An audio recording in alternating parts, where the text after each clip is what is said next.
Hey guys, this is my first cooking video.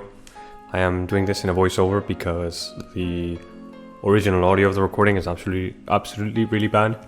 But I am going to make some sort of Estonian dessert.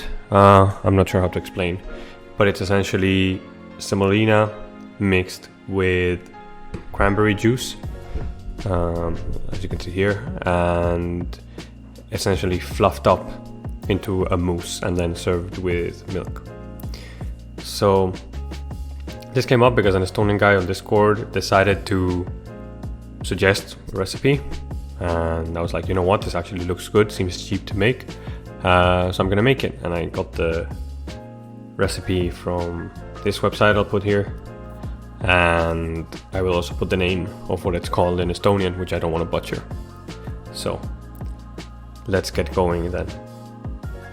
So the first step would be to get the concentrated juice and to turn it into basically a 1 liter amount of liquid. So that's what I'm doing here. I am pouring, or well, trying to open the box of concentrated juice and pouring it into the pot, and I will fill it up for it to become 1 liter of concentrated juice. It was a bit sticky, but yeah. So the pot is here now, and it has 1 liter of total juice mixed with the amount of concentrate that we began with. And again, low heat, medium heat, and in the meantime I will measure the amount of semolina. In this case the recipe called for about 150 milliliters of semolina, but they're doing this thing where they measure the semolina in volume instead of in weight. So I will use a scale in order to measure 115 grams of semolina, which equates to 150 milliliters of semolina that the recipe calls for. So here I'm using my scale to measure the amount of semolina that's required and pouring everything out in the process. As you can see, it's all over the scale now, which, you know, isn't ideal. But yeah, we measure the 115 grams and we put it aside. In the meantime, it is boiling, the juice that is. Here I am giving the juice a little taste, just so I have a basic idea on how sweet it is, because the recipe also calls for sugar, and this seems to be for 2 reasons. The first one is obviously for sweetness, and the other reason is so that it can actually whisk properly once it solidifies. You will see that later. But yes, I am tasting to see how sweet this is now, in order to know how much sugar I will need to add later on. So I cut the video and the cranberry juice is now boiling, actually quite vigorously, I forgot. And here's the measured semolina, which I'm going to add, and I will whisk it together in order to avoid lumps, as the recipe says. I thought a whisk was a good idea and it worked pretty well.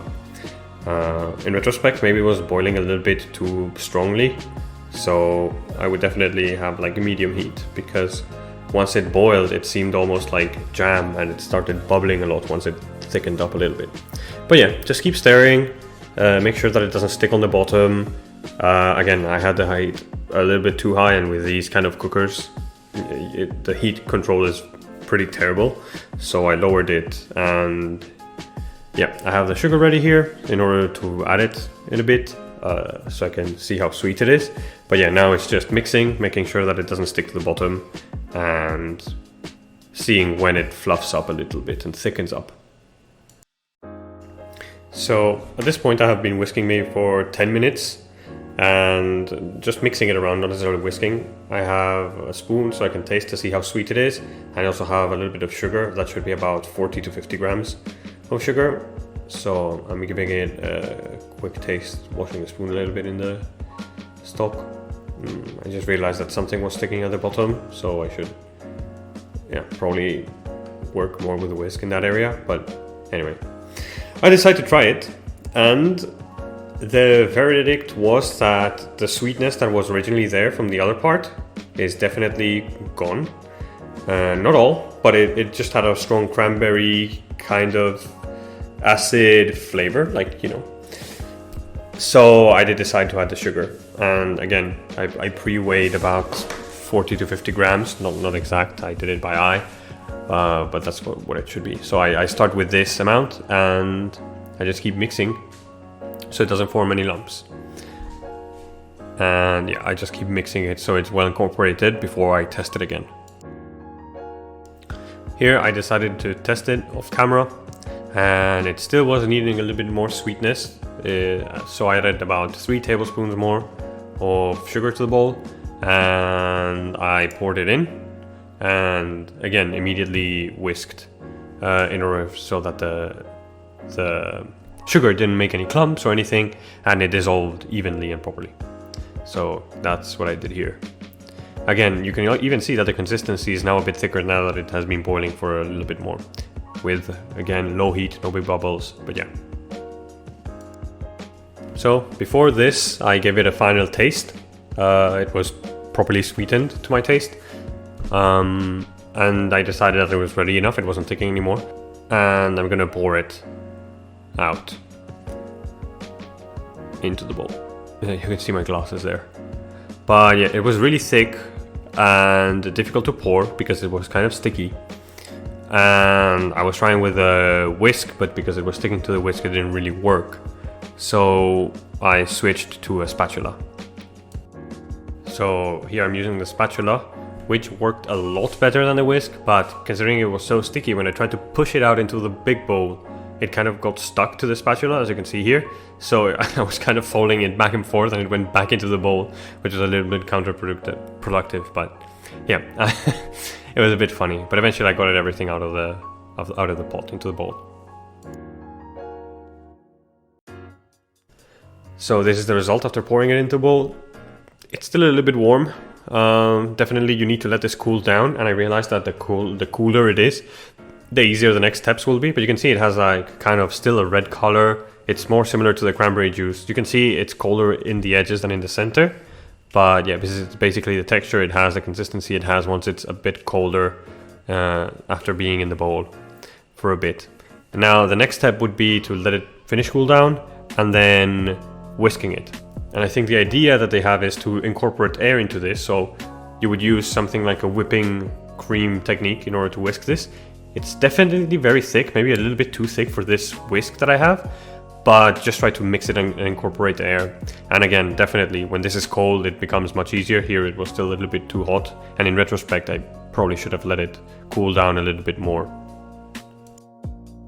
Here I had been whisking for a while, and you can see that the color is changed completely, and so has the texture. I mean, it still seems a little bit more liquidy.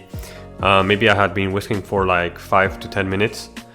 But yeah, you can see that the texture, especially around the edges, it's kind of like whipping cream that's getting there. No soft peaks yet. You can see everything is still gooey kind of, but the texture and everything has definitely improved. So I kept whisking it, and I realized that the colder it got, or the closer to room temperature it got, the easier or the better result I was getting. However, it did become thicker, meaning that it was also harder to whisk. So you definitely need to put some arm work on this. So here I whisked it for maybe another 5 minutes. And again, it became colder, and you can see that the texture and the consistency is very different. It became more mousse-like almost, and kind of like a thick consistency. But yeah, I just kept whisking it, and after this, I just whisked until I thought the consistency was good. I think this is good enough, but I just kept going a little bit more to see how it would end up. So yeah. So after whisking, I decided to get some milk and put this in a bowl and serve it, basically. And I served it again with some milk around it, like it seemed in the pictures of the recipe. I poured all the milk out also. And yeah, I think it was time to taste it. So I'm gonna stop the voiceover now and show what I say in the video.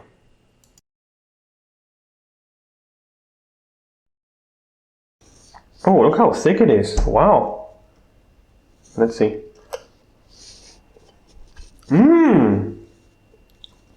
It's so fluffy. And the milk just gives it a nice kind of cold, creamy contrast. Wow, this is very good. I'm 100% gonna make it again. Wow. Oh, holy shit. This is very good, and I don't know if you can see the consistency, but it's kind of like... I don't know how to explain, but whisking it has really made a big difference. It looks like a mousse, honestly. I'm definitely going to make this again. I think the addition of the milk makes it a lot better than just the... I dropped the lid of the milk in the... Oh no. Anyway, after this milk catastrophe, I'm just saying that I actually would like to make it again, and it was very good. But yeah guys, thank you very much for watching. I hope I can make more cooking videos. I would like it, and I really enjoyed making this recipe. I had a lot of fun, and thank you Stone again for suggesting it. Alright, see you guys.